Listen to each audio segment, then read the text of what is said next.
Olá, alunos da Paulo Freire, boa tarde. Tudo bem com vocês? Eu espero que sim. Bem, eu sou o professor Aurélio, eu sou professor de Ciências do nono ano e essa daqui será a nossa primeira aula do nosso conteúdo. Nesse conteúdo falaremos um pouquinho sobre a matéria e os átomos, ok? Então, falando um pouquinho sobre a história, né, da constituição da matéria.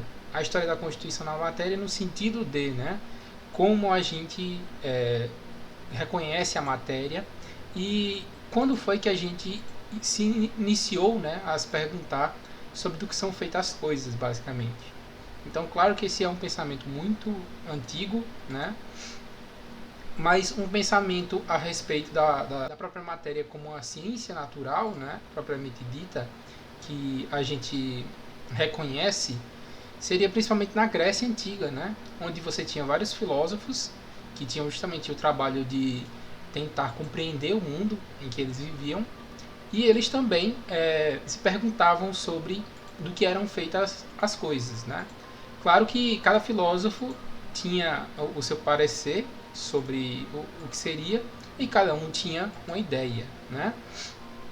Dentre essas primeiras tentativas de se descrever do que era construída a matéria, cerca de 5 séculos, né, antes de Cristo, Empédocles ele acreditava que a matéria era formada de água, terra, fogo e ar. A gente já viu esses elementos, provavelmente, né, em muitos outros lugares. Então, essa formação ficou muito conhecida, né, e foi muito trabalhada durante muito tempo. Tá? Então, para o Empédocles, todos os materiais que eram conhecidos eram formados desses 4 elementos em proporções diferentes, em situações diferentes. Então, alterando a quantidade em determinado material, você poderia mudar esse material, né, a princípio, certo? Seguindo esse pensamento, né, surgiram os primeiros alquimistas, né? Então, dentro da alquimia, se segue a ideia de que todo material ele é formado desses 4 elementos e de que a mudança, né, da proporção desses elementos pode gerar coisas bem interessantes, né? Como, por exemplo, eles ficavam em busca do ouro, né? Eles acreditavam que, já que todo material era formado do mesmo elemento, né, em proporções diferentes, um metal ele poderia ser transformado em outro apenas utilizando esses 4 elementos, né, em situações, em proporções diferentes, tá? Então, durante muito tempo se pesquisou como poderia se transformar, por exemplo, o cobre, o chumbo em ouro. Não obtiveram sucesso, né? Também eles buscavam a pedra filosofal, que seria uma espécie de pedra com características assim bem extremas, né? Conseguiria até realizar desejos, que também seria plausível caso todos os elementos fossem realmente só formados da união desses 4 elementos, do fogo, da terra, da água e do ar. E o elixir da longa vida, né? Que seria um elixir para prolongar a vida das pessoas ou tornar as pessoas imortais. Já que todas as coisas são feitas desses 4 elementos, inclusive as pessoas também seriam dessa forma, né? Feitas desses 4 elementos. A alquimia, né? Essas pesquisas com relação à alquimia duraram aí de cerca do século I até o século XV, ou seja, durou bastante tempo as pesquisas nesse campo. E, claro, as coisas mudaram, né, ao longo do tempo. Então, como já comentei anteriormente, né, mesmo lá na Grécia Antiga, já existia outras ideias, né, a respeito da matéria e do que ela era formada. Então, em 400 a.C., o Leucípio e o Demócrito, né, eles falaram a respeito do átomo, né, que seria uma partícula indivisível da matéria, certo? Então, o Demócrito ele chegou a falar, na verdade, só existem átomos e o vazio. Então, para ele, tudo mesmo era feito de átomos, né, de partículas indivisíveis, até mesmo a alma. E Claro, essa explicação é incrível para a época, né? Sem equipamentos, realmente só através do pensamento ele chegar a uma conclusão como essa, né? E lá no século XVIII, ou seja, muito tempo depois, né, 2000 anos depois, o Lavoisier ele inseriu a balança, né, nas pesquisas químicas, que são aí derivadas lá da alquimia também, né? Ele inseriu a balança porque ele percebeu que era importante se saber a quantidade de reagente que você estava utilizando em uma reação química e a quantidade que resultava daquilo, né? O quanto é que você tinha após a reação. Então, essa introdução da balança, ela contribuiu bastante para o desenvolvimento da química, tá? Formando até o que a gente chama de uma primeira lei ponderal, né? Então, Lavoisier fala, na natureza nada se cria, nada se perde, tudo se transforma. Então, para representar isso bem, né, ele fez um experimento onde ele colocava um frasco com mercúrio, que é um metal líquido, né, e nessa temperatura ambiente que a gente vive, hermeticamente fechado, que quer dizer o quê? Que não entrava e nem saía ar desse ambiente, né? Então era um ambiente fechado e que a reação que acontecia lá naquele local continuava com os mesmos elementos lá, né? Então, depois que ele colocou o mercúrio exposto ao oxigênio, né, ele obteve um óxido de mercúrio, certo? Que é um outro material. E ele observou que a quantidade da massa da matéria, né, ela permanecia, utilizando novamente a questão da balança, né, para poder provar isso aqui, o seu ponto de vista. Então ele viu que se ele somasse uma certa quantidade de matéria dentro de uma reação, o resultado final dessa reação obrigatoriamente deveria ter a mesma quantidade de matéria, tá? Só que, claro, para isso que ele colocou um ambiente hermeticamente fechado, porque se o ambiente for aberto, pode ser que escape alguma parte desse material durante essa reação, por ser um ambiente aberto, né, na forma de gás, na forma de vapor, certo? Então, aqui a gente tem um outro exemplo, né, do que seria a oxidação do ferro, ou seja, ferrugem, né, como a gente conhece. Então, digamos lá que tem uma barra de ferro que ela está exposta ao ambiente, né, à nossa atmosfera.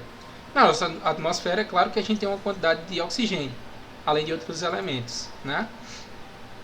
Durante essa reação, o ferro ele vai oxidar, né? Vai formar óxido de ferro. E depois que isso acontecer, certo? Uma parte dessa reação aqui, ela vai para o ambiente, né? Então ela é perdida, entre aspas, na forma de gás. Mas se a gente tivesse essa reação aqui acontecendo em um ambiente hermeticamente fechado, nós teríamos aí um produto final que teria o mesmo peso, né, no início e no final da nossa reação, tá? Claro, por isso destacado aqui, né, um sistema fechado, a importância do sistema hermeticamente fechado, tá? Então, dentro das leis ponderais, a gente ainda tem a lei das proporções definidas, né, que foi de Louis-Proust, certo? Que tinha a composição das massas das substâncias são constantes. O que aconteceu? Ele notou que durante uma reação era sempre utilizado a mesma quantidade de dois reagentes para ocorrer uma reação, certo?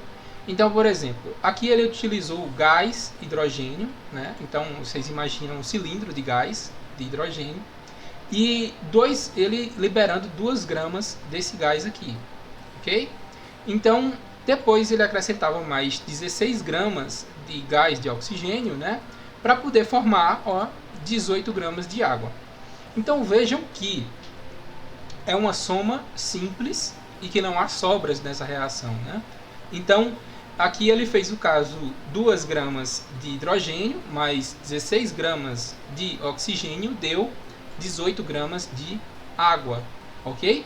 Então percebam aqui nesse segundo experimento, né? Ele fez 20 gramas de hidrogênio mais 160 gramas de oxigênio para formar 180 gramas de água. Percebam aí novamente que não há sobras nessa reação, tá?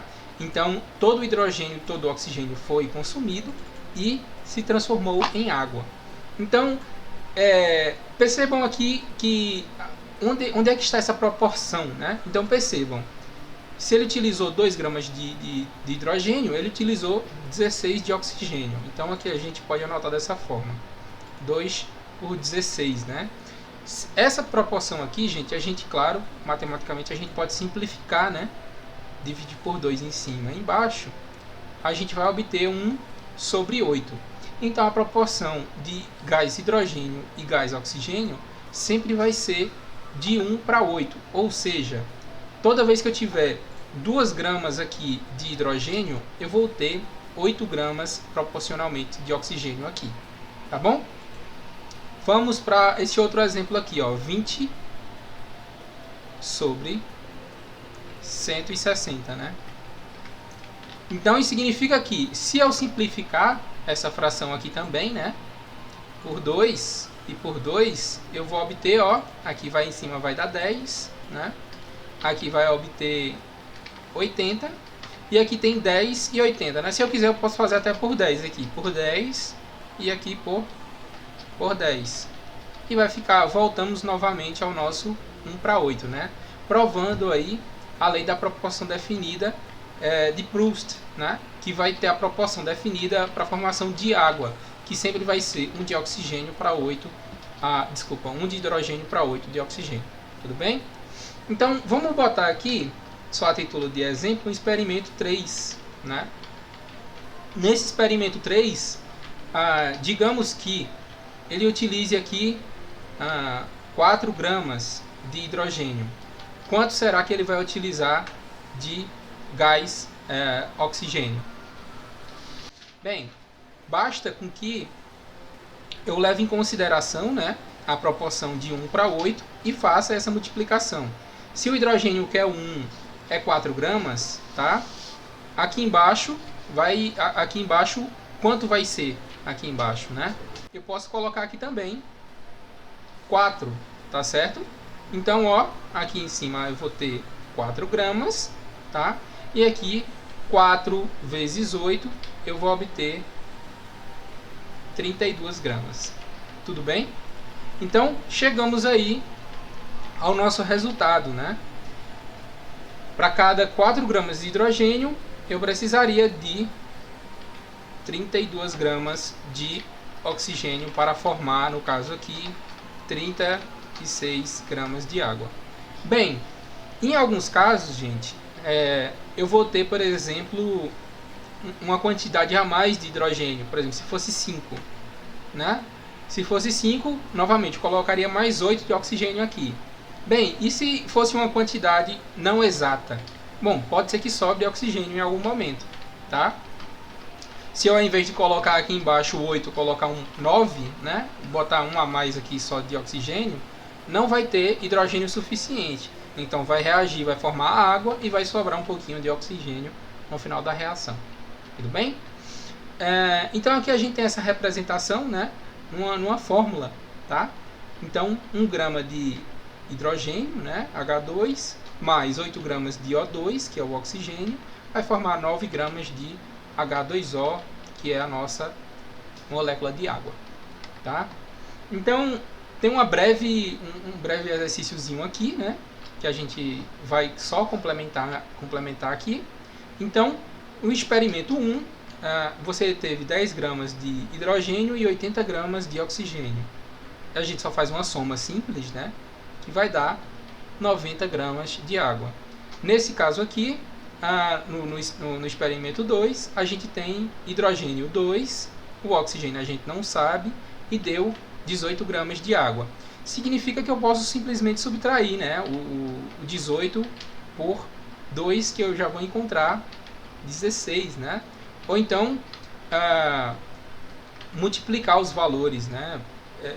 Pegar a proporção que a gente fez lá de 1 para 8, né? E multiplicar, já que aqui em cima é 2, multiplicar em cima por 2 e embaixo também por 2, né? Que aí eu obteria justamente o 2 por 16, né? Também chegaria a essa mesma resolução. No terceiro caso, do experimento 3, como aqui é a proporção básica, né? No caso aqui tem 8, então necessariamente aqui vai ter que ser 1 grama, né? Então, se aqui vai ser 1 grama mais 8 gramas, vai dar 9 gramas. E aqui é só uma soma simples, né? 0,4 gramas mais 3,2 gramas dá 3,6 gramas, certo? Então, falando um pouquinho sobre o modelo atômico, né? O primeiro modelo atômico foi descrito por Dalton, né? Apesar de essa ideia do átomo ter vindo lá da Grécia Antiga, né? Lá por Demócrito, o Dalton ele aprimorou essa ideia em 1808, né? E fez até mesmo uma representação dos átomos de cada elemento químico, né? Então, no momento em que ele estava descrevendo esses elementos químicos, tinham cerca de 50 elementos químicos, né? E ele também teve a ideia de colocar símbolos para representar esses elementos. Então, por exemplo, o hidrogênio ele representou com um H, né? O carbono com um C, o oxigênio com um O e o nitrogênio com N. Apesar da coincidência aqui, né, da primeira letrinha com o símbolo, esses símbolos aqui foram retirados desses nomes em latim, né? Então não necessariamente vai combinar com o nome em português, tá? Então aqui a gente tem uma representação que já era descrita por Dalton do tamanho diferente dos átomos, né? De acordo com o elemento que ele estiver se referindo, tudo bem? Então aqui a gente tem alguns nomes, né, de alguns elementos em latim, certo? E a gente percebe aqui, né, que tem alguns elementos, como por exemplo o antimônio, que não tem necessariamente a ver, né, o símbolo com o nome em português, né, que se refere sim ao latim, né? Então, outro exemplo aqui do ouro, por exemplo, o ouro começa com OU e o símbolo é AU, AU por causa do aurum, da palavra em latim que significa ouro. Então, só uma atençãozinha extra a isso para não se enganar com os símbolos, né? Tem alguns que são correspondentes e outros não. Por exemplo, o potássio, né, que é representado pelo K e em português é iniciado com a letra P, né, que não faz uma referência direta. E aqui a gente tem uma reação, né? A gente tem dois reagentes aqui, certo? Aqui o símbolo da reação, né? E aqui a gente tem o produto, né? Então, nesse primeiro reagente que a gente tem duas moléculas de H2, né? De hidrogênio. Então, aqui a gente tem dois átomos juntos formando uma molécula de hidrogênio. Aqui a gente tem mais dois átomos juntos formando outra molécula de hidrogênio. Então essas duas moléculas de hidrogênio estão representadas nessa fórmula química aqui, tá? E aqui a gente tem esse umzinho aqui que está se referindo ao O2, né? Ou seja, uma molécula de oxigênio. Lembrando que, né, esse 1 aqui, gente, ele não obrigatoriamente pode aparecer, tá? Porque se tivesse apagado aqui e não tivesse nenhum número, a gente já saberia que seria 1. Porque quando está em uma fórmula e não tem um número representando, é porque é 1, tá? Se for mais de 1, tem que representar. Então, estamos aqui, né? Uma molécula de oxigênio, então 2 átomos de oxigênio, tudo bem? Então, depois dessa reação aqui, né, que aconteceu, foram formadas, uma molécula de água, 2 moléculas de água. Então, nesse caso aqui, 3 moléculas reagiram para formar 2, tá? E antes da reação são 6 átomos e após a reação são 6 átomos também, tá? E aqui a representação dessa fórmula química, né? 2H2O. Então, é 2 vezes o hidrogênio 2 mais um oxigênio, uma molécula dessa, certo? Aqui a gente tem um esquemazinho, né, para explicar como funciona a fórmula.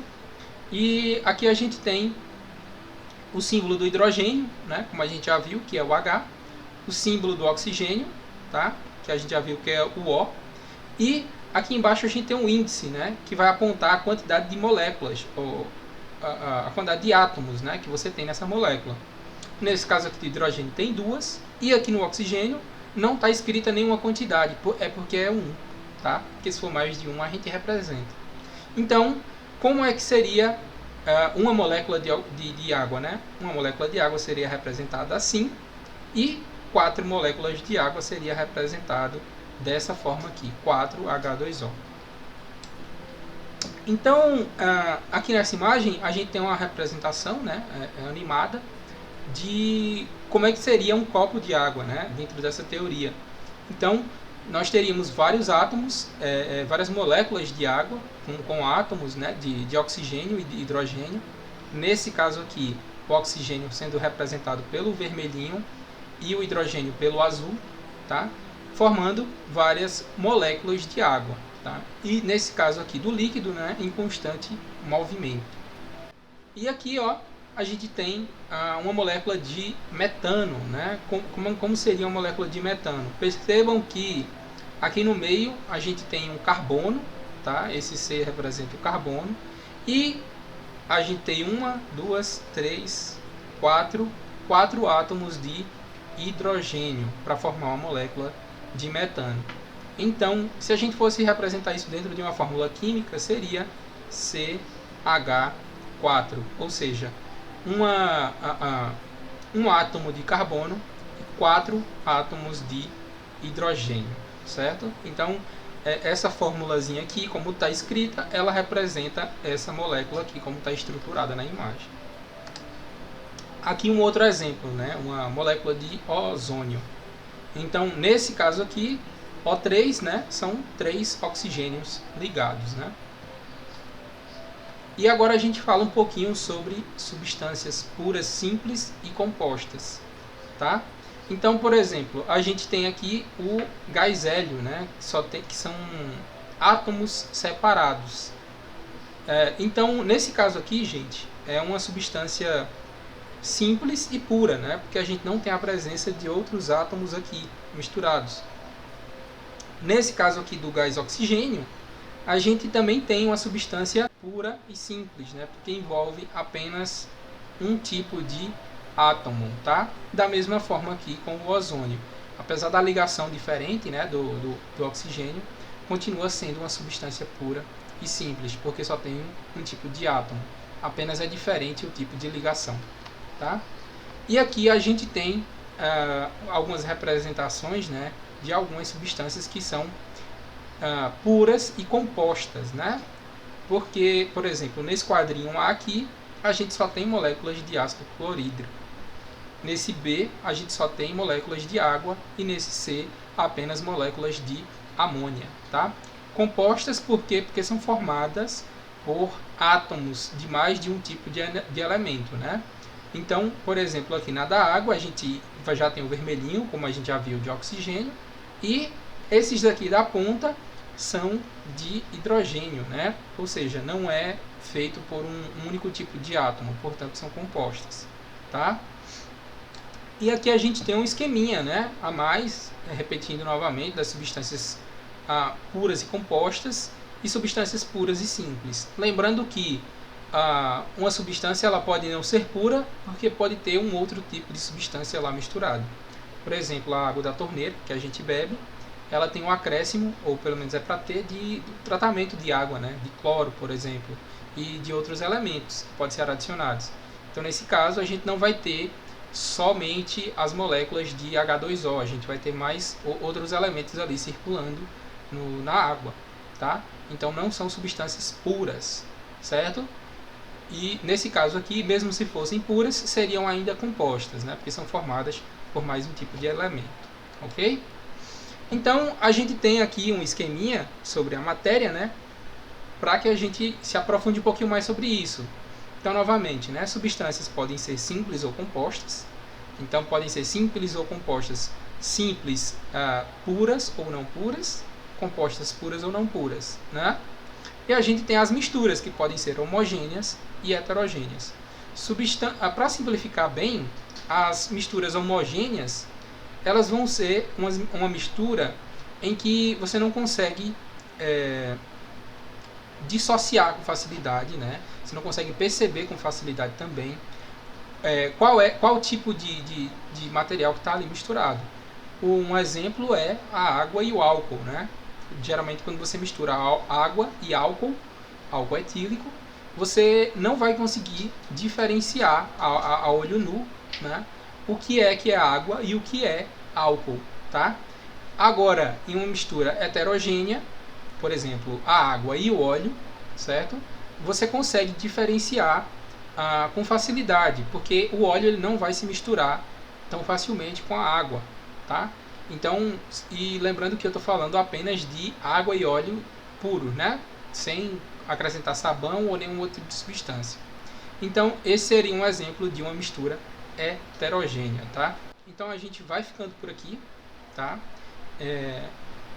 Espero que vocês tenham gostado da aula. A gente conversa mais através do grupo.